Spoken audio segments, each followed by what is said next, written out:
I never realized just how much alcohol was holding me back. When I quit drinking, I knew I'd have more energy, but I didn't think my whole lifestyle would change. My business started doing better, I felt way better, and all it took was a mindset shift. So I want to show you how I quit and why it changed everything for me. First off, we all know drinking is bad for us, so why do it? Well, the answer isn't as simple as you think. Personally, I started drinking at 17 when I finished school. In most countries, alcohol is everywhere. Shops, bars, even restaurants have a drinks menu. It's so normal that you don't think twice about it. And as a young adult, you see drinking as this exciting thing, but the truth is, it's usually just a crutch. You drink so you can finally loosen up a little. I started drinking because I wasn't confident in who I was. I wanted to be more outgoing and less anxious. I wanted to fit in with all my friends. I thought it was cool. And I kept drinking until it became just what I did. The bad sleep, the junk food, and the hangovers were just business as usual. Something to joke about with your friends the next day. Drinking became a part of my life, a part of who I was, without me ever stopping to think, hey, do I even want to be doing this? And once it's a habit, it's too late to stop. At this point, I was drinking a couple of times a week, then binging on weekends. I never thought I had a problem. I wasn't an alcoholic. What I didn't realize was that you don't have to be an alcoholic to have a problem. See, most people aren't aware of the damage they're doing to their bodies. There's actually a really interesting video on this by Andrew Huberman, where he shows that just for 1 or 2 drinks a day is enough to permanently reduce your memory and make you more emotionally unstable. It also messes up your gut bacteria, which can mean anxiety or depression, and permanently raises your cortisol, which is your stress hormone. It even lowers your testosterone. Crazy, right? But I certainly didn't know any of that. So after finishing school, I went to university where every social event is built around drinking. After a few beers, everyone's fun to be around, even people you would never usually get on with. So I got into the wrong relationships, doing things I regretted, like drugs and hanging out with people I didn't really like. And still, I never stopped to think, hey, why am I doing this? It was just autopilot behavior. A few years later, I founded my first company and started having a lot more stress. So I turned to the one thing I knew would make me feel better: alcohol.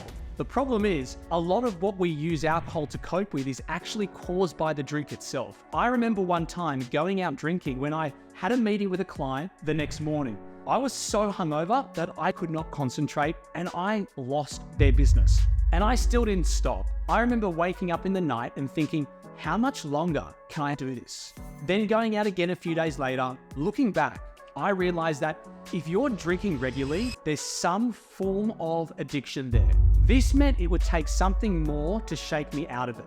In the end, it wasn't a hospital visit or a DUI, but a mindset shift. It started at a meditation retreat, which was 11 days of sitting in silence. No reading, no writing, no talking, just you and your thoughts. I finally had time to notice how I felt and think about how I wanted to feel. For the first time, I reflected on why I was drinking and started to see all the subtle ways it was ruining my life. Also around that time, my relationship broke down and I wasn't happy. So I realized that to live the life I wanted to, I'd have to make some difficult, deep-rooted changes. I didn't quit immediately. It can take time to accept a truth you don't want to hear. But a few months after the retreat, I literally woke up one morning and thought, I'm not doing a hangover ever again. And that was that.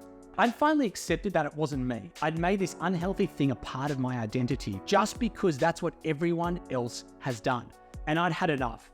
I was investing my time and energy into something that was making my life worse. My business, my relationships, my health were all way more important to me than getting wasted with people I didn't even like that much. So rock bottom wasn't some dramatic movie scene. It was just the moment I decided to stop digging. And when I stopped, my life became way more exciting. I think most people are scared to quit because they're worried they'll miss out on something fun.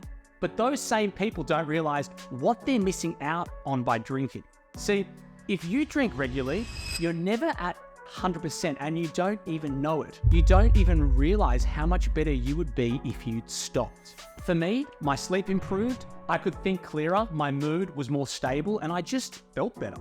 But that was just the tip of the iceberg. When I stopped drinking, I lost a part of my identity. I wasn't that guy anymore, having beers with his mates, hitting up the clubs. I also wasn't that guy damaging his body just to get a break from his own mind. That left space for something new to come in. This time, something I've chosen, something I really wanted in my life. I became the fittest mentally and physically I'd ever been. I improved my relationships, fixed up my diet, and started meditation and yoga. 2 hobbies I'd been meaning to work on for years. It was like an upward spiral. The more I did those things, the better I felt, which just made me want to do them even more. My business also improved dramatically when I stopped drinking, and I still feel to this day like I have an unfair competitive edge over other business owners. I'm less stressed and more clear-headed, so I can work harder and make better decisions. So whether it's my business or my health, I have the time and the energy for all the things I love. And the more you focus on those, the more your life changes. Trust me, that's way more exciting than going to the same clubs with the same people and hearing the same music, and that's not all. I became more disciplined, which helped me focus on my goals. Some of my drinking buddies were people I'd been friends with since we were kids. Saying no to hanging out and cutting them out of my life, that was hard. It didn't feel good, but sticking to it, especially the first few months after I quit, taught me a lot. All it came down to in the end was an equation. No matter how much I wanted to hang out, I knew I'd be tempted to have a drink. I knew I'd be risking letting myself down, and it just wasn't worth it. See, I wasn't giving up alcohol. I was freeing myself from it. I was leaving behind this unhealthy coping mechanism that was holding me back. So if this resonates with you, think about the changes you want to see in your life. Maybe it's starting a business, losing weight, or just not spending Saturday mornings in bed, hearing how you embarrass yourself again. But I know how easy it is to set a goal, then forget all about it. We've all got busy lives. So start small. Next time you drink, when you wake up in the morning, get a pen and paper and write down how you feel. As those notes start to stack up, you'll see how the drinks are too.